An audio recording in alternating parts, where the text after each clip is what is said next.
Hola, buenas tardes a todos. Paula, ¿estás por ahí? Sí, acá estoy. Bueno, eh, buenas tardes a todos. Bienvenidos a una nueva webinar San Antonio. Este es el segundo encuentro de este ciclo de encuentros denominado Nuestras Operaciones. Va a estar liderado por Pablo Macari, gerente de operaciones del Distrito Este, quien nos va a contar detalles sobre nuestros equipos de torre. Antes de empezar, como siempre, vamos a compartir un breve minuto de seguridad, que en esta oportunidad más que de seguridad es de salud, porque queríamos aprovechar que es el Día Internacional de la Lucha contra la Obesidad para poder refrescar algunos consejos de alimentación durante el verano. ¿eh? Les pido un segundito que estoy intentando compartir pantalla. Está un poco lenta la cosa. Ahí vamos. ¿Se ve? ¿Todavía no? Todavía no. Aún no. Todavía no se ve. Ahora. Ahí sí. Ahí sí.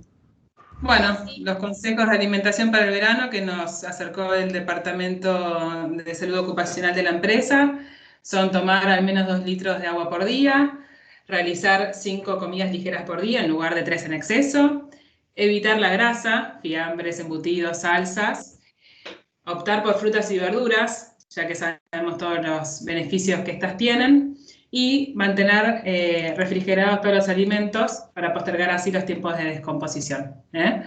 Así que bueno, ahora sí, Pablo, si te parece bien, arrancamos esta webinar. Bueno, dejas de compartir vos ahí. Sí, ahí ya lo liberé, ¿no? Sí. Bueno, primero que nada, buenas tardes. La verdad que esta es la primera vez que voy a encarar una webinar, así que bueno, vamos a ir viendo cómo sale. Llevo 7 años en San Antonio, la cual me ha dado la posibilidad de ir transitando por varios puestos. Arranqué allá por Santa Cruz en ingeniería y después, bueno, me fui moviendo para el lado de operaciones y ahora hace un año ya me encuentro trabajando acá en el Distrito Este, siempre del lado de la operación de convencional, que es lo que vamos a hablar hoy principalmente. Y me acompaña Jorge Díaz, con el cual hice muy buenas migas en el sur. Él está hoy no, está trabajando con el programa de coach, pero una persona que tiene muchísima experiencia en la operación, ya que fue jefe de campo para DLS antes de entrar a San Antonio, así que también lo quería presentar a Jorge, que no sé si andará por ahí. Él me va a estar dando una mano con las consultas que vayan surgiendo o avisándome las diferentes cositas que aparezcan en discusión. Y, y bueno, no sé si querés comentar algo, Jorge.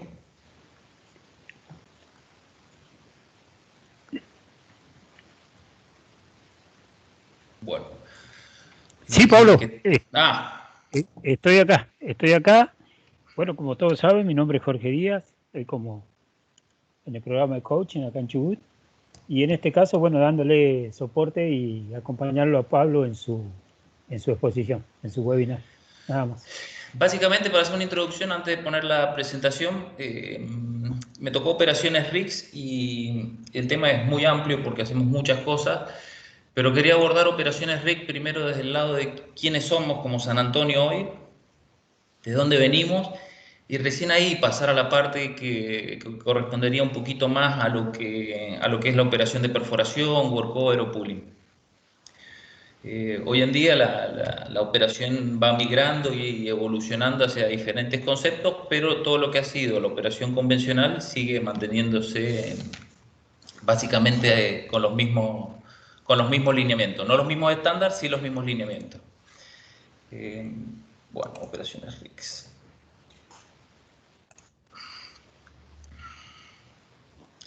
¿Me podrán avisar cuando vean la presentación? Ahí se ve. Sí, ya se ve. Bueno, lo primero que vamos a hacer, vamos a mostrar un pequeño índice que muestra cómo vamos a ir avanzando. Introducción, San Antonio Internacional, quiénes somos hoy, de dónde venimos, el valor humano que tiene de dónde venimos, y después vamos a pasar a operaciones RICS. Vamos a hablar de la operación de perforación, aspectos generales de los equipos que operamos convencionales, acuerdos comerciales y decisiones operativas, sistemas que integran un equipo de perforación, principios básicos de la perforación y la descripción de los componentes. Por otro lado, vamos a encarar la operación de workover y pooling como un concepto único, ya que están bastante ligadas. Y lo mismo, aspectos generales de los equipos que operamos, operaciones que realizamos y pooling. ¿Quiénes somos hoy? Hoy somos la mayor compañía de la Argentina de equipos de torre, de servicios especiales y operaciones RICS. Ofrecemos soluciones durante todo el ciclo de vida de un pozo en las principales cuencas petroleras. ¿Por qué quise hacer foco en esto? Porque muchas veces estando adentro uno no toma dimensión de lo que somos hoy como San Antonio. En muchas oportunidades somos tapa de revistas, somos líderes en la tendencia, y quería mostrar cómo acá en estos dos ejemplos YPF había publicado imágenes de equipos de San Antonio operando acá en Neuquén, donde somos la principal, es decir, en estas imágenes son la principal operación la estaba llevando adelante San Antonio. ¿Qué es lo que estamos buscando? Que la calidad, la eficiencia, la tecnología y la vanguardia y la seguridad son los pilares del valor que le agregamos a nuestros clientes. Esto quiero remarcarlo porque como San Antonio viene evolucionando a lo largo de los años, nosotros no somos una compañía familiar que creció y se transformó en lo que es hoy. San Antonio ha venido evolucionando por la fusión de diferentes compañías, lo que fue generando que tengamos una gran flota de equipos, una gran cantidad de gente de diferentes orígenes, y eso genera que tengamos que armar en concordancia todos estos pilares. Hoy podemos decir que San Antonio tiene 150 equipos de torre, lo que presenta la mayor flota de la región. Es posible que en este momento no tengamos todos los equipos operando por la situación actual, pero los equipos están. Tenemos 11 bases operativas distribuidas en las provincias productoras de hidrocarburos. Hoy tenemos operaciones en Las Heras, en Cañadón Seco, Pico Truncado, Comodoro Rivadavia, Neuquén y Mendoza, Rincón de los Sauces. Entonces tenemos una cobertura enorme. Llegamos a tener operaciones en Salta, en Río Gallegos, en la isla, las cuales muestran cómo San Antonio fue creciendo desde muy chiquita o desde muchas operaciones diversas hacia una operación única que hoy la conocemos como San Antonio, donde tenemos que unificar procedimientos, donde tenemos que unificar criterios, donde tenemos que unificar estándares. ¿De dónde venimos? Esta yo creo que fue uno de los puntos más gratificantes a la hora de tener que armar esta presentación, porque tuve que hablar con un montón de gente para que me fueran comentando de dónde venía San Antonio. Como yo les dije, estoy hace 7 años y desde que entré yo soy San Antonio Internacional y no hubo más que cambio de bancos o de directorio, pero no hubo fusiones de compañía. San Antonio viene de la fusión de muchas compañías y como pueden ver en estas imágenes que me fueron compartiendo con la gente que hablé, con ex jefe de campo, con gente de comercial, con un montón de gente que viene transitando estas fusiones y que ha vivido toda la evolución de San Antonio, cada uno tenía una historia o una anécdota de cuándo fue la fusión de tal, o cuándo tuvo que cambiar los carteles, o cuándo tuvo que cambiar el color del equipo, y cómo se iban fusionando las empresas. Acá podemos ver, por ejemplo, cómo no solo la evolución de la operación es a nivel empresa, sino a nivel seguridad. Quiero que vean cómo se operaba antes, ¿no es cierto? Acá podemos ver imágenes donde tenemos, si no me equivoco, una Chevy, una camioneta metidas en la locación. Probablemente este operario no haya tenido los estándares de seguridad que hoy manejamos, con casco, lente, sordina. Entonces toda esa evolución que fueron marcando las diferentes compañías generaron lo que hoy nos convierte en la empresa de torre más grande de la Argentina. Vamos a hacer una breve reseña de dónde venimos. Hay dos ramas. Una que se va generando de la fusión de diferentes empresas chicas, que es lo que voy a contar enseguida, y después tenemos la parte que inicia con lo que es Pérez Compán Naviera. Pérez Compán Naviera, como dice la palabra, era una empresa que tenía barcos y se encargaba del transporte de crudo por las costas argentinas. Luego de un par de años deciden comenzar con la compra de equipos de torre. Por lo tanto, adquieren equipos de torre que son como los que hoy operamos, y la empresa Pérez Compán se encontraba muy vinculada con el Vaticano, por lo cual van a notar que muchos de los equipos recibieron nombres de santos. En perforación, por ejemplo, teníamos el María Auxiliadora, Nuestra Señora del Valle, San Ramón, San Roque. En terminación, San Juan Bosco, Seferino. En pooling, Nuestra Señora de Luján, San Martín. Y, por otro lado, Pérez Compán también tenía una empresa de servicio que se llamaba San Antonio, que años después, Pray iba a vincularse con San Antonio y ya quedaría el nombre que hoy recibimos. Los primeros trabajos de Pérez Compán decide en un momento dejar de ser empresa de equipos y decide empezar a comprar, decide dividirse en lo que es la prestación de servicio y la operación de yacimientos, que sería hoy el caso de, por ejemplo, lo que hace YPF.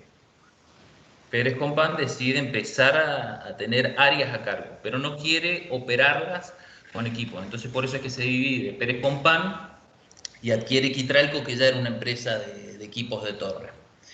Quitralco tenía una flota grande de equipos ya que estaban operando en Cañadón Seco, en la provincia de Santa Cruz. Y después de varios años dejó de trabajar en la zona de Cañadón Seco y pasó a trabajar en la zona de Pico Truncado y La Serra. Pero todo esto abocado en el sur. Por otro lado, lo que les comentaba, tenemos Pérez Compán, Quitralco. Después tenemos la fusión de un montón de empresas chiquitas, Dresser Atlas, Wester Atlas, que se fueron fusionando con Petrotech, y luego de un tiempo aparece Pray Petrotech, la cual conglomera todas esas empresas. Todo esto que le estoy explicando, que parece algo desordenado, es para mostrarle la magnitud que tiene San Antonio en equipos y en personas. Es por eso que si hoy nosotros buscamos un brochure de los equipos de San Antonio, van a notar que tenemos en la flota Skate-Top, Ideco, Carwell, Frank, un montón de equipos. Y esto fue generándose porque íbamos adquiriendo diferentes compañías, las cuales iban trayendo sus tecnologías, sus repuestos, su personal, sus depósitos, todo se iba conglomerando bajo un mismo techo. Entonces, ese es el motivo que actualmente nos genere que tengamos tanta variedad de equipos. Tiene sus cosas buenas, que es el valor humano o el valor a nivel científico que íbamos adquiriendo, porque venían los conocimientos de las operaciones de diferentes áreas, los conceptos y los criterios que iba aprendiendo cada operación son distintos en cada área. Entonces nosotros, si adquiríamos una empresa que operaba en otro yacimiento, adquiríamos los conocimientos de cómo se operaba con ese cliente, en esos pozos, con esos equipos. Entonces, eso era la parte buena. La parte desventajosa por ahí es que al tener una gran flota de equipos genera que tengamos que tener grandes cantidades de repuestos, que nos cueste muchísimo estandarizar ciertos sistemas. Hoy, por ejemplo, podemos ir al depósito y encontrar cintas de freno de Frank, de Ideco, de Carwell, y es porque tenemos en el campo 5 o 6 equipos de cada uno. Entonces tenemos que aumentar los stocks de repuesto y no podemos unificar. Habiendo hecho esta introducción, hablamos un poquito de cómo fueron los años para que puedan poner en escala de tiempo. En el 59, Petrotech comienza sus operaciones en Argentina, prestando servicios de wireline y workover. En el 62, Dresser Atlas adquiere a Petrotech. En el 63, Tralco comienza sus operaciones prestando servicio de pooling. Y en el 84 Pérez Compán adquiere el 51% de Quitralco. Acá está lo que les comentaba de Pérez Compán Naviera, cuando decide separarse, la mitad como operadora y la otra parte aquí, comprar Quitralco, que ya tenía equipos de torre, sumarle sus equipos, los que tenían nombres de santo, y continuar con la operación de servicios petroleros. Ya no tenía solo la naviera, sino que ahora se separaba Pérez Compán, lo que era yacimientos, y Quitralco, servicios. Quitralco adquiere Astrafor en el 86, otra compañía de torre. En el 89, Pride Petroleum Servicio adquiere la división de RIC, Dresser Petrotech. En el 91 la compañía comienza a denominarse Pride Petrotech, pero acá seguimos con las dos líneas, Pride Petrotech y Quitralco. Y en el 96 ya se fusionan como Pride Internacional. De ahí en adelante, Pride Internacional y San Antonio, aparece San Antonio, como les puedo poner acá, que dice Pride Internacional adquiere servicios especiales San Antonio, una compañía de Pérez Compán, y conformada así su división de servicios especiales. Para quien tengamos y la gente que no sea del rubro petrolero, hoy la empresa está dividida, lo que es servicios especiales y lo que es operaciones de torre. Operaciones de torre, perforación, workover, y lo que es servicios especiales, que venía de la rama de San Antonio, trae lo que es cementación, punzado, todos servicios de servicios. En el 2006, Pride y San Antonio se fusionan y a partir de ahí ya queda el nombre San Antonio, y lo que les comentaba, que ya luego lo único que cambian son los directorios, porque empezamos a ser parte de diferentes grupos inversionistas, lo cual ya conservan el nombre. No volvemos a tener fusiones. Para que entiendan, armé un pequeño esquema para que vean cómo fue agrupándose las empresas. Tenemos por un lado la rama que les comentaba de Pride Petrotech, Western Atlas, Dresser Atlas y Petrotech, y por el otro lado teníamos lo que es la rama de Quitralco, donde Pérez Compán fusiona con Quitralco, y luego tenemos la fusión bajo Pride Internacional, donde Pride Internacional continúa comprando, estas empresas son del sur, entonces sigue adquiriendo equipos de torre para finalmente formar San Antonio Pride Internacional, se fusionan y ya queda el nombre San Antonio Internacional que hoy conocemos. Acá pongo una frase que considero muy importante, que es clave rescatar el conocimiento de los antiguos empleados y transmitirlo a las nuevas generaciones, porque el objetivo principal es la construcción, el objetivo principal es la construcción o la realización de un servicio. El servicio nuestro no ha migrado, el servicio nuestro sigue siendo el mismo que tal vez hacíamos hace 10, 15 años. Lo que sí va cambiando es la gente. Entonces nosotros tenemos que ver cómo las nuevas generaciones adquieren esos conocimientos intelectuales que tenían los empleados más viejos, porque si no logramos transmitir eso de generación en generación, el resultado puede ser muy negativo. ¿Permiso, Pablo? Sí, adelante, adelante. Esto que dice Pablo es muy importante, ¿no? Empezando desde la enorme visión que tuvieron quienes fueron construyendo San Antonio como empresa, al ir agrupando empresas menores y lograr ser el líder que fue San Antonio. Y después el aprendizaje, ¿no? Cómo se va transmitiendo el aprendizaje en los equipos de torre, que se hace desde el que tiene más experiencia al nuevo, ¿no? Y cómo ir rescatando y valorizando esa cadena de enseñanza y tratar de hacerla un poco más organizacional, ¿no es cierto? De que ese aprendizaje que sigue hoy llegando por el tipo de trabajo que tenemos en equipos de torre, de boca a boca, por ahí se pueda también hacerlo desde la organización, ¿no? Nada más, Pablo. Bueno, muchas gracias. Es muy importante lo que dice Jorge, y es ahí donde tenemos que estar las nuevas generaciones o las nuevas incorporaciones de personal.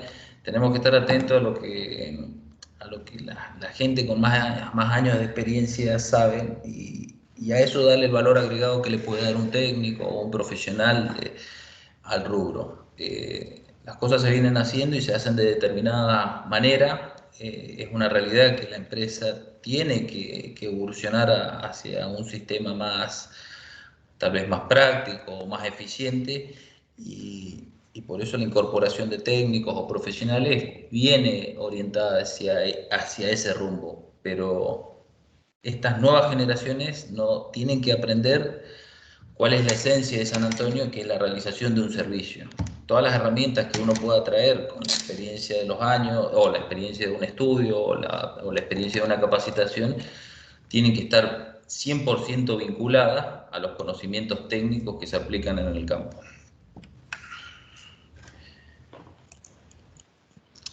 Bueno, habiendo arrancado con esta introducción de quiénes somos, vamos a empezar a hablar un poquito de lo que es los equipos de perforación. Los equipos de perforación tenemos dos grandes grupos. Tenemos equipos autotransportables y convencionales. La principal característica de los equipos autotransportables es que suelen tener un sistema para autopropulsarse y moverse de locación a locación. Tienen que acordarse que nosotros nos designan un pozo, en YPF nos dice tenés que ir a perforar el X1, nosotros movemos nuestro equipo y lo instalamos en ese pozo. Hacemos la operación y 15, 20 días después tenemos que movernos a la siguiente locación. La ventaja de estos equipos, como pueden ver en las imágenes, que son equipos que tienen cabina de transporte, como sería el caso que se puede ver acá. Tenemos un tren rodante, tenemos un volante, tenemos una cabina de transporte y el equipo, una vez que se baja de la rampa, se traslada hacia el siguiente pozo.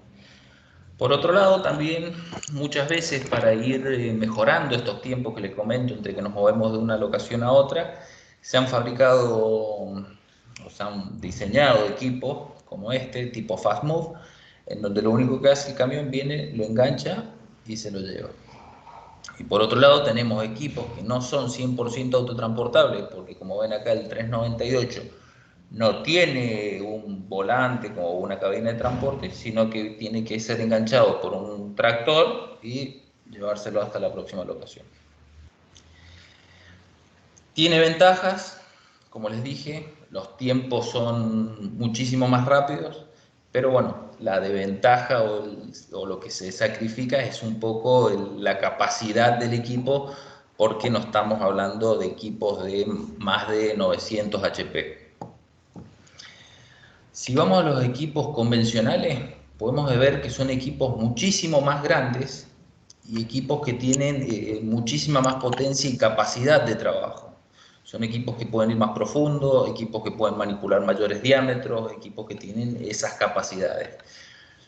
Pero la característica principal de estos equipos es que para moverlos requiere un mayor tiempo. Hay que desamblarlos enteros. Acá podemos ver cómo tenemos separadas parte de la subestructura, parte del cuadro de maniobra, las bombas, la torre. Todo este equipo se tiene que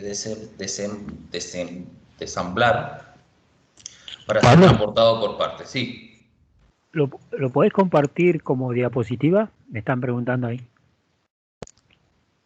Para que se vea pantalla completa, sin el que aparece al lado. Perdón. Si podés, si no, continúa así. No, sí, ahí va. Un Lo podés segundo. compartir como diapositiva. Ahora. ¿Ahora lo ven un poquito más grande? Sí, perfecto. Sí, se ve mejor. Mil disculpas. Gracias. Tengo un 7 ya. No, bueno, sigamos. Sigamos, Pablito. Sigamos. Bueno, como les decía, principalmente tenemos estos dos tipos de equipos. Vamos a encontrar en el campo. Si un día hacen una salida al campo, vamos a ver que tenemos equipos autotransportables y equipos convencionales. La principal diferencia es el tipo de movilidad que le damos y las características de uno y el otro son equipos totalmente diferentes. Como le dijimos, los convencionales son equipos más grandes, con mayores potencias, con generación eléctrica. Son diferentes equipos que sirven para diferentes cosas, pero por ¿Pablo? ahí para... Sí, Sí, y cada uno de esos equipos es construido para ser transportado más rápido y a su vez también pensando en que un equipo más grande como los convencionales están diseñados para pozos mucho más profundos y estar mucho más día en locación, ¿no? Entonces por eso es que no se piensa en que sea muy dinámico el transporte, sino más bien se apunta a lograr una operación de acuerdo a requerimientos de pozos mucho más profundos, ¿no? Eso quería por Pablo.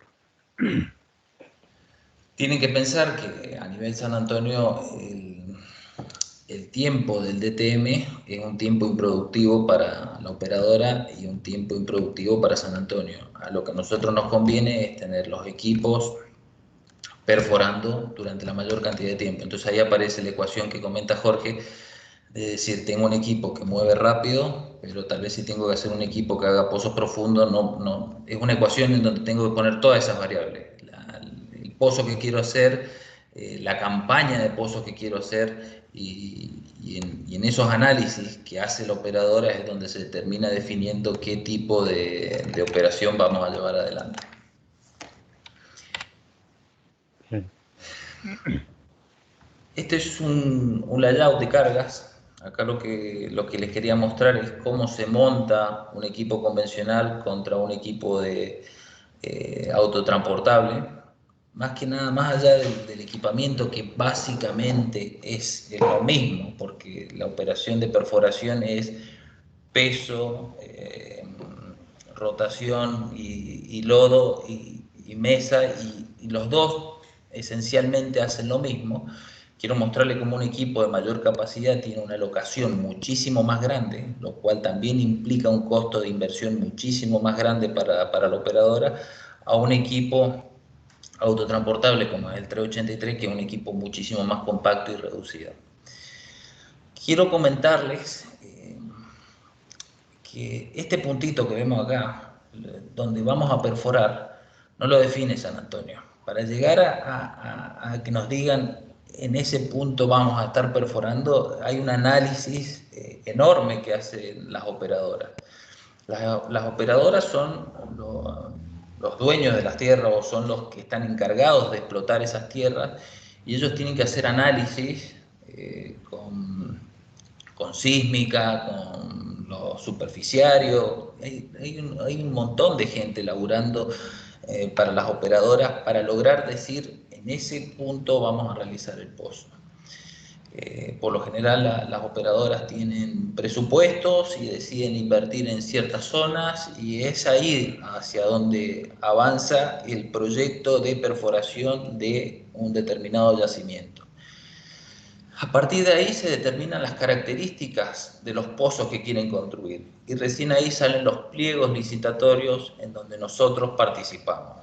Nos van a decir, necesitamos un equipo que vaya a 3.000 metros de profundidad, que tenga tales características, que tenga tantos tiempos de DTM, que las maniobras de entubado las hagan tantas horas. Entonces, todos esos requisitos que nos completa la operadora, nosotros tenemos que decirle cuál es el equipo nuestro que más se ajuste a esas situaciones. Y es ahí en donde surgen las principales diferencias. Un equipo convencional, un equipo grande, tosco, pero que tiene mucha fuerza para realizar pozos profundos, o un equipo autotransportable, el cual es un equipo ágil, dinámico. En la siguiente imagen tenemos cómo se ve un equipo y el otro. Pero a lo que voy, con lo que les comentaba recién, es que básicamente los sistemas son los mismos. Los dos tienen sistema de izaje, los dos tienen sistema rotatorio, los dos tienen un sistema de circulación, sistema de potencia y sistema de preventores.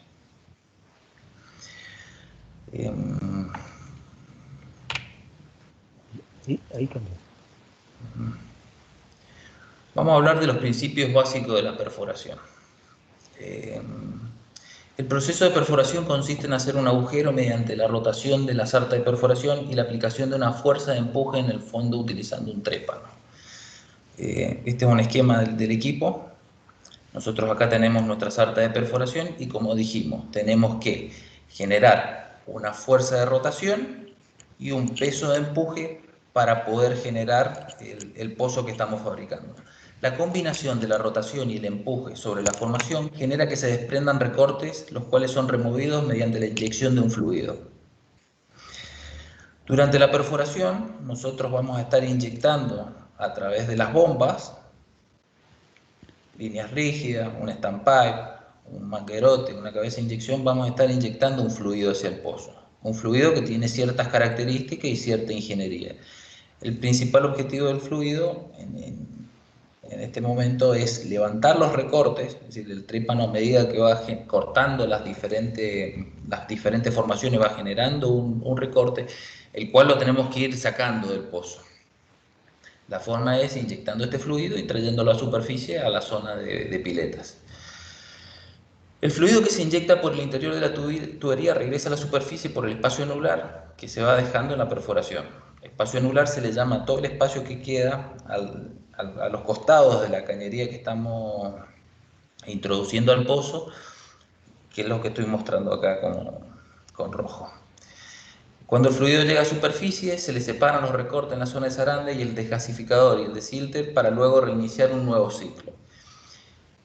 ¿Qué es lo que quiero mencionar acá? Es que ni bien el fluido regresa a superficie y se le eliminan en los equipos de superficie todo el recorte que tengamos de arena, de roca, de piedra, ese fluido se tiene que acondicionar, se censa de que esté en condiciones, que la densidad sea la correcta y se vuelve a enviar al pozo.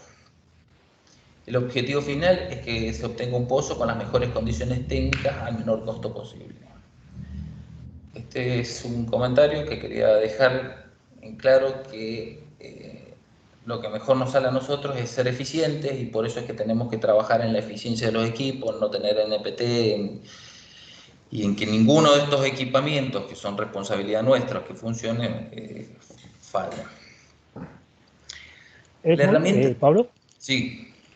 es muy importante ahí el buen funcionamiento también de las bombas de perforación, ¿no? De las bombas de lodo del equipo, que son las que impulsan el fluido, ese fluido, a alta presión con la suficiente fuerza como para que llegue al fondo del pozo y después retorne de nuevo a superficie, acarreando todos los recortes, digamos, que se van produciendo a medida que vas avanzando en la perforación. Eso quería aportar.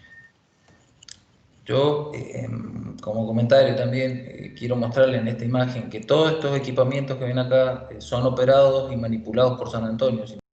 Todo esto que funcione bien es responsabilidad de San Antonio. Entonces, por eso es tan importante los sectores de soporte de San Antonio, la gente de mantenimiento, la gente de mantenimiento eléctrico, la gente operativa, porque hay un montón de elementos que intervienen en la perforación de un pozo. Y si el objetivo final es que las condiciones técnicas posible es que el equipo haga el pozo en la menor cantidad de tiempo posible y que rápidamente nosotros estemos en tarifa A en el siguiente pozo. Luego de esto les quería comentar, como les dije, tenemos unos 5 sistemas que son iguales en convencionales y en autotransportables y los vamos a ir explicando uno por uno. Uno de los sistemas más importantes es el tema de la herramienta de perforación. La herramienta de perforación, el diseño de la herramienta de perforación, lo que es el VHA, no es decisión de San Antonio. Ellos nos van a decir cómo armarlo, es decir, ellos, me refiero a la operadora. Toda la ingeniería del pozo no la hace San Antonio, sino que la hace la empresa, la hace la operadora. Pero las herramientas las ponemos nosotros. Básicamente un equipo convencional está compuesto por las siguientes herramientas. Vamos a tener una válvula superior de vástago, un vástago, un sustituto de vástago, las barras de sondeo, heavyweight, portamecha, sustituto de trépano y trépano. Cada una de estas herramientas tiene un montón de funciones en el pozo y características que tienen un análisis muchísimo más complejo de lo que le voy a decir ahora. Partiendo de los portamechas, que son herramientas que nos dan peso, habíamos dicho que para perforar necesitamos fuerte peso y rotación. Bueno, los elementos encargados de darle peso al trépano, que es el que genera el corte en el fondo del pozo, son los portamechas. Entonces, la operadora nos va a pasar un programa de pozo en donde nos van a decir, tenés que colocar 22 portamechas, tanta heavyweight, tanta barra de sondeo, y nosotros le vamos a ir armando esa configuración a medida que vamos perforando.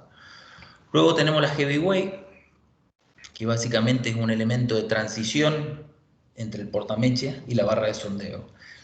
La heavyweight es un elemento mucho más elástico que el portamecha y lo que hace es permitir que la rigidez del portamecha se suavice hasta la flexibilidad de la barra de sondeo. Dentro de lo que es un VHA podemos encontrar otras herramientas como puede ser un motor de fondo, una tijera o tijeras o estabilizadores. Lo que haría un motor de fondo, por ejemplo, iría conectado posiblemente debajo del sustituto de trépano o con el trépano, todo en esta unión. Y lo que hacemos es, en lugar de generar la rotación desde la mesa rotary, es generar la rotación desde un motor de fondo. Como dice la palabra, el motor está en el fondo, nosotros le inyectamos el fluido de perforación y eso tiene un tornillo sin fin y algunos elementos ahí que hacen que la rotación se genere en el fondo del pozo.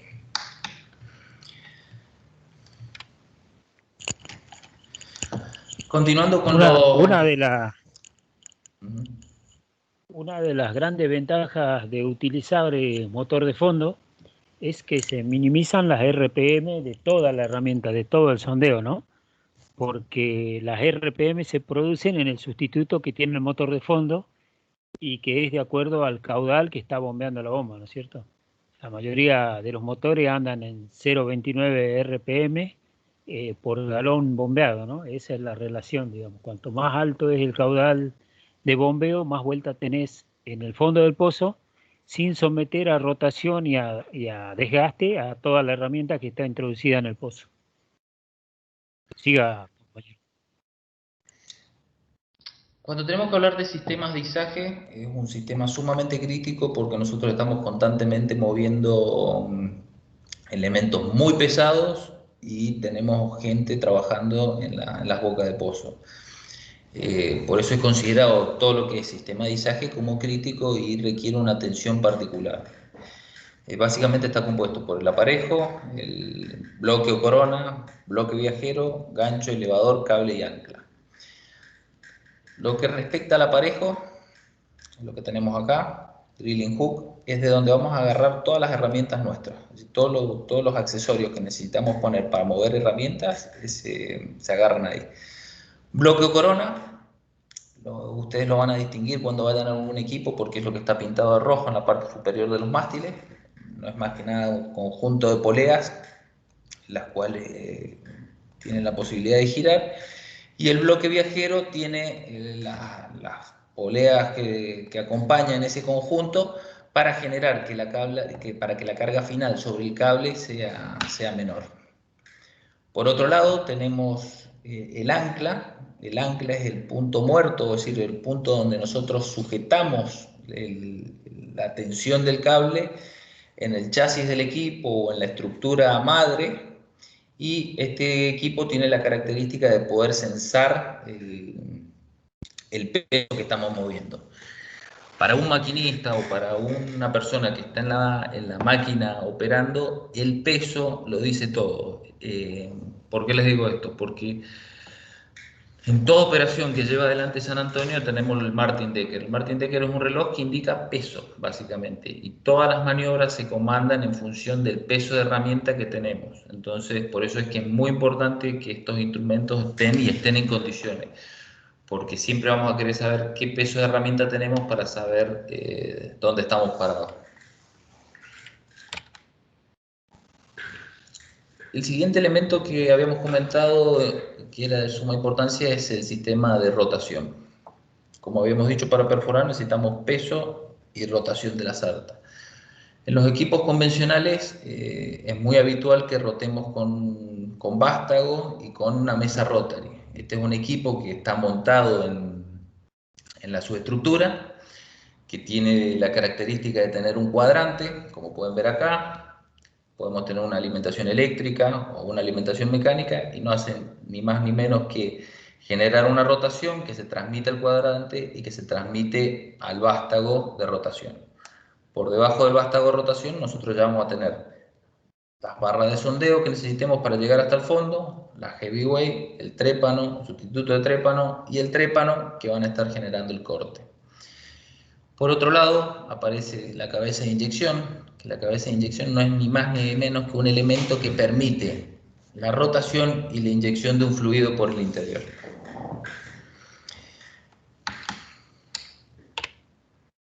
Sistema de circulación. Como les habíamos dicho, para realizar una perforación se trabaja con un fluido de perforación, un lodo de perforación. Se encarga de dar soporte al sistema de rotación proveyendo el material y las áreas de trabajo para preparar, mantener y revisar el fluido de perforación. Este sistema consta de 4 componentes principales. Este es el sistema de piletas que ustedes van a encontrar si van a un equipo de San Antonio a la izquierda del equipo. Básicamente lo que hace es recuperar las características principales del lodo de perforación. Como les dije, el lodo de perforación, teníamos la bomba, el fluido el lodo es succionado desde las piletas, se envía por el standpipe, cabeza de inyección y baja hacia el fondo del pozo. Remueve los recortes de perforación y los trae a superficie. Entonces, en superficie nosotros tenemos que limpiar ese lodo de perforación que viene con los recortes para que vuelva a tener las características del inicio y poder volver a realizar un ciclo nuevamente. Tiene ciertas funciones básicas, además de generar el movimiento del recorte, suministra potencia hidráulica al trépano para perforar. El trépano tiene boquillas en el cuerpo de él, tiene boquillas, las cuales generan una especie de jet, lo cual va removiendo también parte del material recortado por los dientes del trépano. Transporta los recortes generados de la perforación, reviste e impermeabiliza y hace de soporte de las paredes del pozo. A medida que el lodo de perforación va saliendo del pozo, genera un revestimiento, ya que imagínense que cuando el trépano va cortando la formación, lo que queda ahí es formación viva. Y el lodo de perforación lo que hace es genera una especie de costra que se forma a lo largo del pozo, que protege nuestras herramientas y que genera ciertas características. Y este punto, quiero dejarlo remarcado porque vamos a volver enseguida, genera presión hidrostática para contener la presión de formación. Enseguida vamos a estar hablando de esto porque es un punto muy importante a la hora de realizar una operación. Y el último punto que tengo ahí indicado, refrigera y lubrica el trépano y la sarta de perforación. Es decir, genera una especie de cojinete entre lo que es la formación la formación o la tierra que hemos ido recortando y nuestras herramientas. Dentro de los sistemas de potencia que tiene un equipo, vamos a encontrar 2 grandes grupos. Tenemos los diésel mecánicos y los diésel eléctricos. Diésel mecánico, los equipos de perforación convencionales son aquellos que la transmisión de energía desde la toma de fuerza del motor diésel hasta la transmisión del cuadro se realiza por elementos mecánicos. Tenemos cardan, tenemos cadenas, tenemos mesas angulares, tenemos embragues, tenemos un montón de elementos. Tiene ventajas, que son sencillos, fácil de mantener, pero tienen un bajo rendimiento. Y por otro lado tenemos los equipos, los diésel eléctricos. Los diésel eléctricos son equipos en los cuales vamos a tener una planta de generación, generamos corriente alterna, esa corriente alterna la rectificamos en los SCR y luego hacemos la distribución a lo largo de todo el equipo a través de cables y motores de corriente continua. Estas características por lo general las vamos a encontrar en los equipos de mayor tamaño. Volviendo a la imagen esta, donde teníamos el diésel eléctrico y el diésel mecánico, podemos ver cómo en esta imagen, en esta zona tendríamos la generación y luego bombas, circuito, mesa rotary, aparejo, son todos, aparejo no, en realidad, discúlpeme, el cuadro de maniobra, son todos sistemas accionados a través de motores de corriente continua. Diferente es un equipo diésel mecánico, en donde desde la zona delantera, donde solemos tener los dos motores, los convertidores, las cascadas, las cadenas, y terminamos yendo con un cardan y una mesa rotary, con una cascada y un cardan hacia la mesa rotary. Pero la transmisión en estos equipos es 100% mecánica y en esto es 100% eléctrica, en donde tenemos separada la generación, la rectificación y la distribución a los diferentes lugares de consumo. Recién les había comentado el tema de la presión hidrostática y está relacionado con el tema de los preventores. Los preventores, o también conocidos como BOP, son equipos que se utilizan para cerrar el pozo y que nos permiten controlar cualquier manifestación o inyección de fluido desde la formación hacia el pozo. Ustedes tienen que imaginarse que cuando nosotros estamos perforando, podemos encontrar diferentes formaciones que tienen gas, petróleo, los cuales van a estar tratando de salir a superficie. Todos esos elementos que les comento están sometidos a presión en el fondo de la tierra. Cuando nosotros los atravesamos con nuestro trépano, si no tenemos las condiciones de seguridad dadas, es posible que se nos introduzca el fluido y empezamos a tener manifestaciones en superficie. Existen varias barreras para que esto no ocurra, pero una de las barreras más importantes y que ustedes van a ver siempre pintadas de rojo, colocadas en los equipos, son los preventores o llamados BOP, Blowout Preventors, es decir, preventores de reventón. Hay dos partes. Tenemos el anular, el cual consiste de una goma, que cuando nosotros le damos presión hidráulica, la goma se ciñe sobre la superficie que tengamos adentro, y tiene la ventaja de poder cerrar sobre cualquier tipo de sección o diámetro.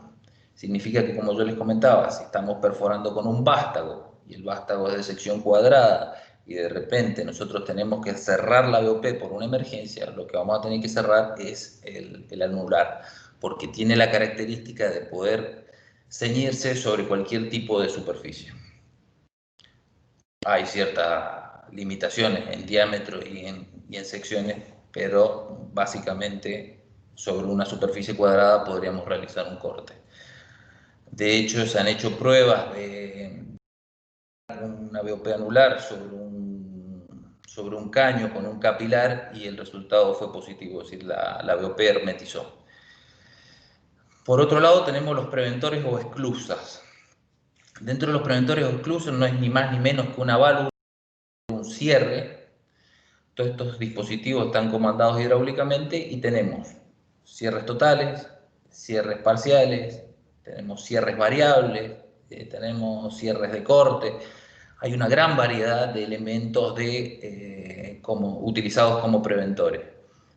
En una operación convencional lo que vamos a encontrar es un cierre total, el cual me permite, como lo dice la palabra, hacer un sello total, es decir, no puedo trabajar sin herramienta en el pozo y yo lo puedo cerrar totalmente, o tener un cierre parcial donde el RAM nosotros lo tenemos que armar con el diámetro de cañería que vamos a estar utilizando. Si estamos perforando, por ejemplo, con barra de 4,5, los RAM que vamos a tener armado ahí tienen que ser de 4,5.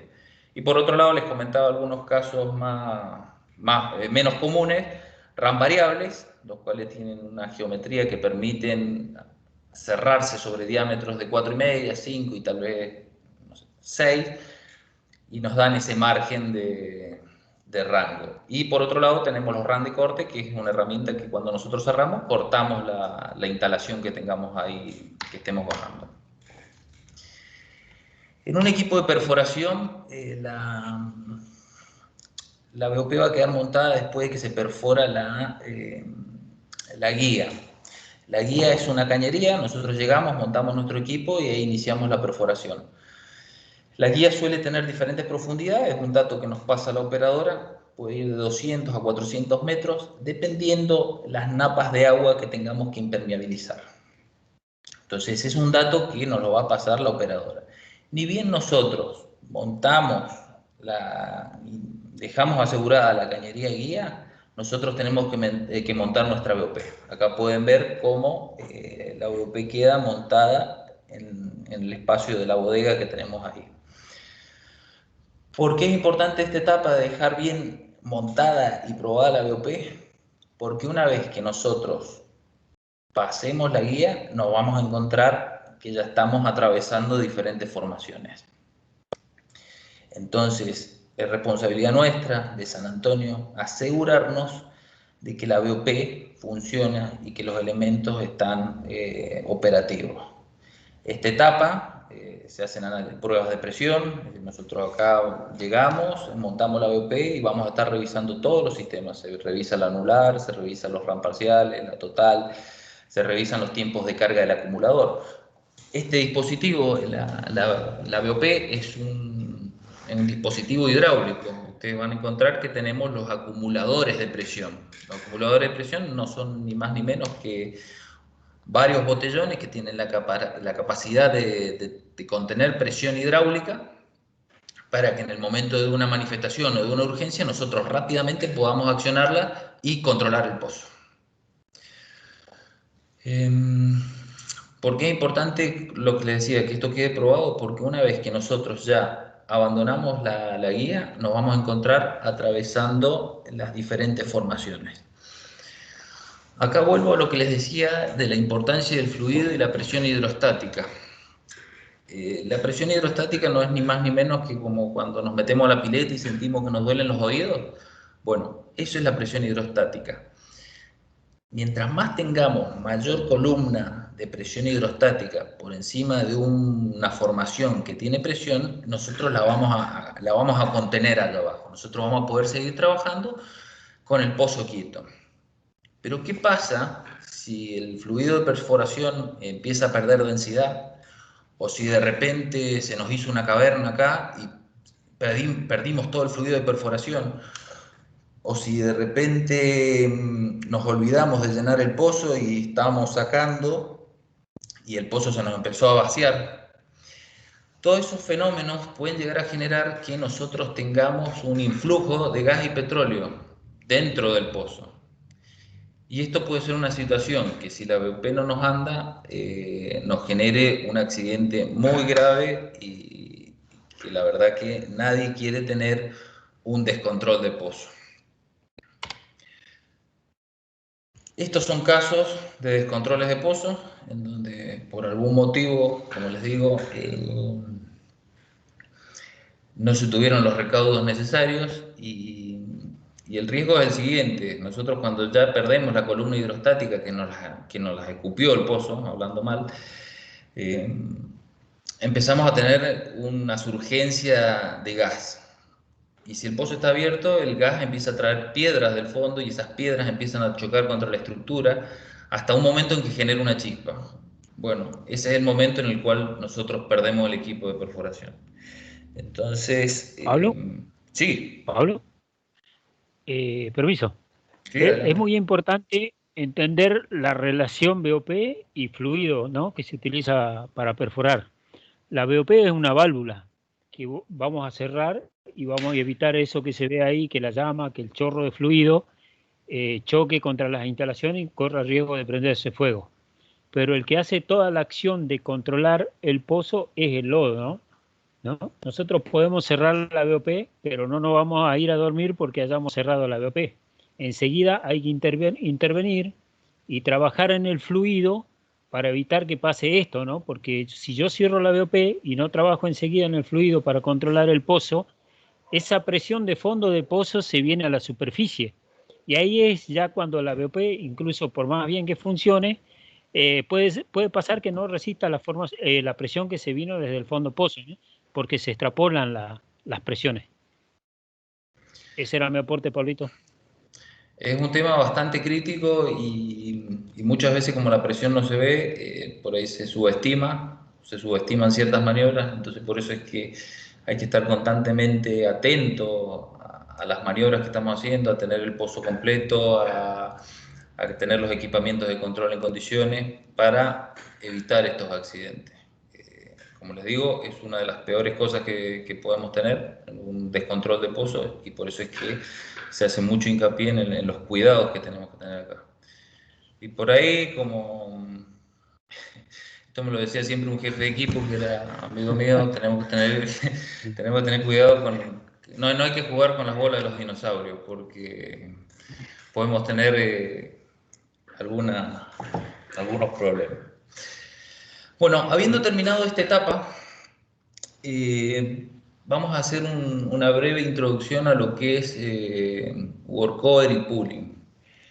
Básicamente, el equipamiento que poseen estos equipos es muy similar, pero de dimensiones menores que el perforador. Es decir, nosotros vamos a tener un equipo de workover. Como van a poder ver acá en el layout, el equipo de workover tiene ciertas funciones especiales y particulares. La ventaja del workover es que cuando se va al perforador es un equipo muchísimo más ágil, mucho más liviano, mucho más rápido, el cual le permite a la operadora realizar la terminación de ese pozo. Cuando el pozo queda terminado por el perforador, a la operadora todavía no le da ningún rédito económico, porque está el pozo terminado, pero no está con las herramientas ni las intervenciones necesarias para que produzca petróleo. Entonces, desde un punto de vista práctico, las operaciones del equipo perforador concluyen con la intubación y cementación de la última cañería de revestimiento. Y a partir de ese momento, en la mayoría de los casos, se retira el equipo perforador para las tareas siguientes, que se monta un equipo más pequeño y económico. Ocurre igual que como habíamos hablado con el perforador, tenemos un layout y la operadora nos va a decir, San Antonio necesita un equipo que tenga ciertas características, que pueda bajar cañería 2/7 octavos para realizar punzados, para realizar fractura. Entonces nos pide un workover.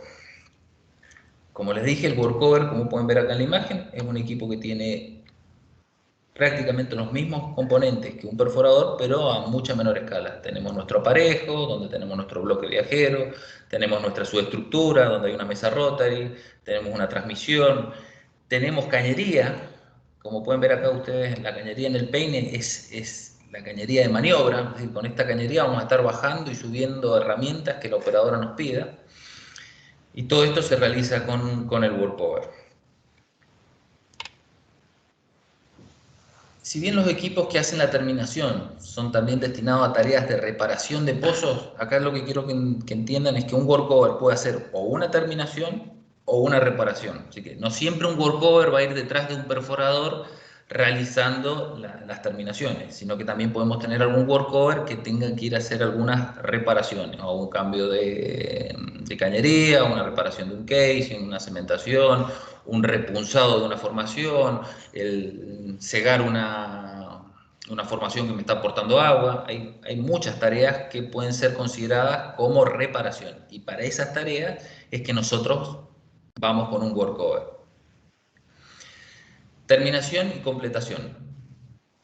Estas son algunas tareas fundamentales que hace el equipo. Es limpieza del pozo y acondicionamiento del fluido de terminación. ¿Sí? Una vez que se fue el perforador y nosotros montamos nuestro workover, estas son las tareas que esencialmente se realizan. Realizar perfiles a pozo entubado para determinar las zonas productivas. Este esquemita que tengo acá, ustedes pueden ver cómo acá, por ejemplo, la compañía podría ser Schlumberger, baja un perfil para indicarle a la operadora en qué lugares tiene las zonas productivas. Porque nosotros hicimos un pozo de 3.000 metros y posiblemente en los 3.000 metros no tengamos petróleo, sino que tengamos diferentes zonas de interés. Bueno, los perfiles sirven para determinar eso, cuáles son las zonas de interés. Una vez que se determinó eso, nosotros vamos a pasar a la etapa de punzado. Cada uno de estos punzados también nosotros ponemos el equipo, viene por ejemplo la compañía Schlumberger, vamos de nuevo, y baja los cañones. Los cañones lo que hacen, como pueden ver acá en esta imagen chiquita, es abrir el casing a través de detonaciones y vincularla con la formación. ¿Para qué sirve esto? Para que el fluido que tengamos en la formación ingrese adentro del pozo y hacerlo productor. Muchas veces, si las formaciones están muy cerradas o si las formaciones requieren que aumentar la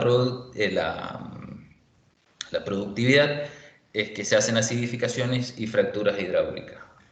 Para esas situaciones es que también montamos el equipo de workover y le bajamos las instalaciones y viene, por ejemplo, San Antonio y fractura a través de las líneas que bajó San Antonio Riggs. Entonces, más que nada es mostrarle acá cómo la interacción que tiene un workover con compañías terceras es muchísimo más grande que por ahí la que tiene un perforador. Acá constantemente están viniendo empresas de servicios para prestarle servicio al pozo en donde nosotros estamos montados. Así que no trabaja exclusivamente el 237, como era en esa imagen, en ese pozo, sino que vamos a tener, puede venir la gente de Weatherford a cementar, o puede venir Tenaris porque quieren bajar una sarta especial. Hay muchas de ese tipo de instalaciones, de intervenciones, perdón.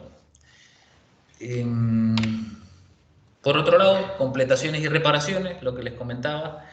El workover no solo hace terminaciones, es decir, no va detrás de un perforador realizando las terminaciones y puesta en producción, sino que muchas veces hay campañas de fractura, o hay campañas de inyectores, o hay campañas de pesca, y para esas campañas, por lo general, si son trabajos fuertes, en donde se requiere tal vez, supongamos que a este pozo se les cortó la cañería y quedó en pesca. Entonces probablemente monten un equipo de San Antonio, venga la compañía Weatherford con sus pescadores o con sus rectificadores y nos digan, bueno, bajen hasta el punto de pesca, roten y pesquen. Bueno, eso sería contemplado como una reparación de pozo. Es una intervención que requiere una cierta fuerza de equipo. ¿Por qué les digo esto? Porque por ahí preguntarán por qué no van con un equipo de pooling, el cual es aún más liviano, pero no, porque el equipo de workover, como les dije, tiene la capacidad de rotar. ¿Sí? Tiene su mesa rotary, tiene su cabeza de inyección, tiene su vástago, todo a menor escala que un perforador, pero lo tiene disponible para realizar ciertas intervenciones. Y por último, tenemos la operación de pooling. El pooling es un equipo sumamente ágil. Un equipo de pooling liviano no tiene ni pileta ni bomba, con lo cual es lo que ven en la imagen. Es un equipo, básicamente, que puede realizar cambios de bomba, cambios de instalaciones, pero son tareas livianas y ágiles. Tal vez un equipo de pooling pueda estar demorando entre 6 y 8 horas entre moverse de un pozo y un pozo, contra las 36 horas que puede demorar un workover o los 4 días que puede un equipo de perforación autotransportable. Quería ponerles en escala más o menos cuáles son los tiempos promedios que se pueden llegar a manejar. Entonces, el equipo de pooling es un equipo liviano, ágil. La mayoría de las veces no tienen ni carga sobre patines, significa que los trailers de personal son rodantes, con lo cual el equipo desmonta y se va hacia la siguiente locación. Pero tienen la característica de que solo pueden realizar tareas livianas. Eso sería más o menos la presentación. Quería también contestar un poco las preguntas que habían realizado. Son 2 o 3, no son muchas, así que la siguiente diapositiva contempla eso. Habían preguntado qué expectativas a futuro o a largo plazo tiene San Antonio teniendo en cuenta las energías renovables y el cambio climático. Este es un análisis que hago yo. Por el momento no se discuten proyectos de energías renovables como líneas de negocio, pero sí puedo asegurar que con respecto al cambio climático y los cuidados y el medio ambiente se toman muy en serio. Hoy por hoy las operaciones de San Antonio Se han cambiado una gran cantidad de motores hacia motores que son con controles computarizados para disminuir las emisiones, para que tengan menores consumos de gasoil. Por otro lado, se cambiaron miles de luminarias y se colocaron artefactos LED, los cuales también ayudan un montón al consumo de combustible. Acuérdense que cuando nosotros estamos solos en una locación, toda la generación eléctrica es a través de grupos electrógenos que hay que cargarlos con gasoil. Entonces, si nosotros podemos ahorrarnos 10 litros de gasoil porque pusimos todas las luminarias de la torre, es un beneficio económico para San Antonio y para el medio ambiente, porque son 10 litros que yo no tengo que quemar para consumir corriente para gastar después en iluminación. Y por otro lado, comentarles que se toma muy en serio todo lo que es derrames y problemas ambientales que tengamos. Siempre se busca la utilización de mantas, de bandejas, y ante un desvío nosotros tenemos un indicador que es el EDIR, y el EDIR tiene en cuenta los litros derramados. Se hace una investigación, al igual que como cuando tenemos un accidente. Y con esto quería resumir por qué es tan importante para nosotros el tema del cuidado del medio ambiente. La siguiente pregunta, con respecto a la operación de los pooling, ¿cuánto más creemos que se pueda modernizar o incorporar tecnologías a este servicio? Acá, como les comentaba, la operación de pooling es básicamente la misma hace muchos años, con lo cual es difícil encontrar modernización en equipamiento, porque el equipo va a seguir siendo lo mismo. Sí podemos trabajar, y las operadoras y nosotros venimos haciéndolo, con el tema de la telemetría y la toma de datos. Habrán escuchado que, por ejemplo, la gente de Pan American tiene el War Room, o la gente de IPF, la sala MTR, si no me equivoco, en donde lo que hacen es constantemente estar midiendo lo que nosotros hacemos. Cuántas varillas por hora bajamos, cuántos tubing bajamos, cuánto nos demoramos en cada conexión, qué tasa de bombeo tenemos. Entonces, todos estos puntos que se miden son la única puerta que hoy nos queda como incorporación de tecnología, porque solo vamos a poder ser más competitivos si somos más eficientes, y si no medimos no podemos saber qué ajustar. Entonces, por eso es que es importante esto que les comenté. De tecnología operativa no hay mucho más que hacer, porque la mecánica de un equipo de pooling es muy simple. Imagínense que tenemos un motor, una transmisión, un aparejo, un cable y un movimiento que sube y baja. Pero sí tenemos las puertas abiertas a realizar ajustes en los tiempos o en las velocidades de maniobra. Entonces, viendo en dónde tenemos tiempos no productivos para hacer foco en esas cosas. La tercera pregunta, y última ya. En base a las nuevas exigencias de las operadoras, ¿hasta dónde San Antonio tiene la capacidad de afrontar y satisfacer estas exigencias? Bueno, esto es una apreciación propia. Las exigencias de las operadoras están ligadas a normativas y legislaciones vigentes, que todas las empresas deben adquirir, y al pasar los años nos hemos ido ajustando.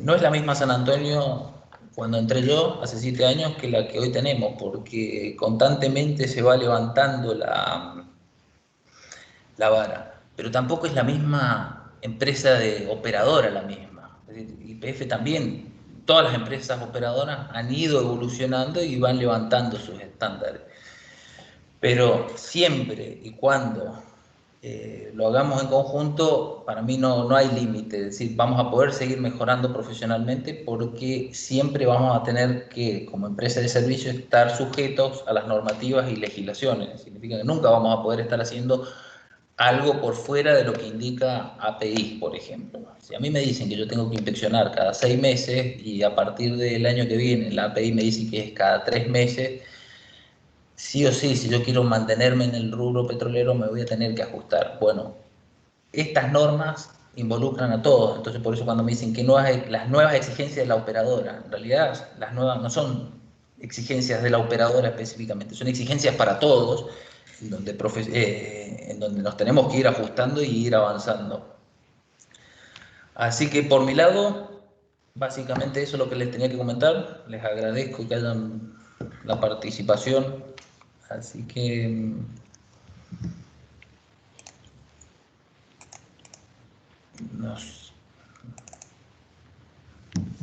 Laura, ¿estás ahí?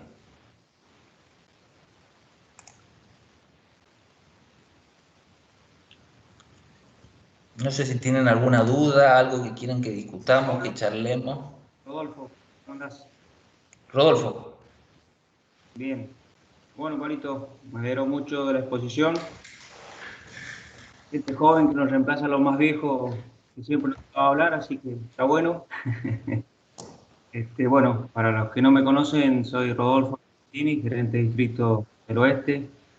Ya son 26 años en la compañía y en esa historia que empezó a armar Pablo al principio, yo soy del Quitral Copu Negra, digamos, en la época de Pérez Compán. Ahí fue cuando empecé en Mendoza. Te quería ayudar si querés alguna respuesta, si hay tiempo. Había visto una de Marcelo Tomasi que algo contestó, creo, Díaz por ahí. Y básicamente la consulta de Marcelo era de qué depende el diámetro del sondeo y quién lo determina.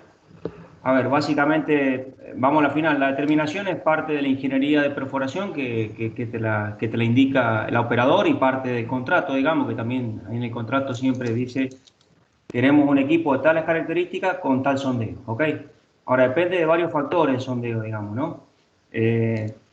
Generalmente está muy ligado a la profundidad, está ligado a la hidráulica de perforación sobre todo, por los diámetros interiores, y obviamente la configuración que tiene el pozo, digamos, ¿no? Una de las cosas también es el torque, o sea, hay varios factores que determinan. Entonces, vos tenés sondeos desde 5 pulgadas, 6,5 octavos, llegamos a usar en el norte del país años atrás para perforar, porque ahí se empezaba a perforar con trépanos de 36 pulgadas, imagínate los torques que tenemos ahí, hasta los sondeos normales de 5, 4,5 o 3,5 que usamos. Lo que pasa es que ha ido evolucionando, hoy con lo no convencional y con los pozos horizontales, se requieren conexiones con doble sello, digamos, ¿no? Que resistan las condiciones del pozo. Por lo tanto, bueno, ha ido evolucionando. Entonces, no hay una respuesta concreta, digamos, o sea, es un análisis de ingeniería y sí podría decirte, bueno, a mayor profundidad, siempre decíamos sondeos de mayor diámetro, pero hoy te puedo decir que estamos, por ejemplo, en Shell perforando a 6.500 metros y estamos con sondeo de 4,5. Y en otro lugar hemos perforado hasta 7.000 y bajamos un sondeo combinado con 5 y 3,5. Así que bueno, varía bastante, Marcelo. Espero haber evocado un poquito la respuesta. Gracias, Fito.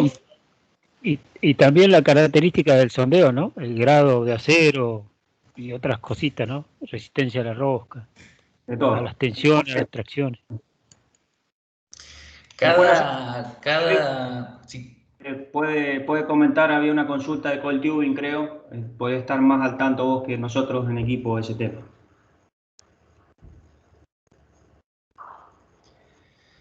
Es importante remarcar cómo en la operación de RIGS hay un montón de involucrados y de empresas y especialistas que toman decisiones.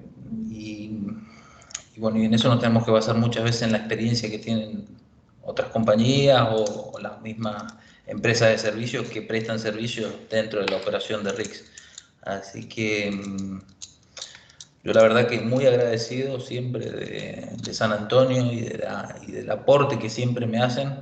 Por suerte he tenido la posibilidad de estar en el sur y aprendí un montón y sigo aprendiendo día a día. Así que creo que es una muy buena empresa para estar y quería agradecer eso básicamente. Victoria, no sé si algo más. Acá estoy. Me parece que estamos. Muy buena, Pablo, la presentación. Muchas gracias. La verdad que muy claro. Veo que estamos todos de acuerdo. Hay muy buenos comentarios acá en el chat.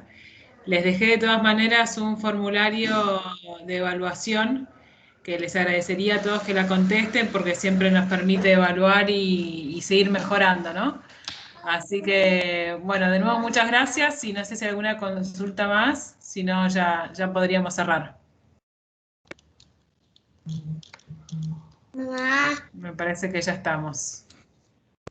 Mamá. Bueno, me parece que ya estamos entonces, Pablo. Okay. Bueno, che, muchísimas gracias nuevamente por haberme escuchado y cualquier cosa que necesiten, siempre a disposición. Hasta luego. Gracias, Pablo. Bueno, gracias a todos. Buenas tardes a todos. Felicitaciones, Pablo. Buenas tardes. Muy buena. Chau, chau. Felicitaciones, gracias. Buenas tardes, chau, chau. Hasta luego.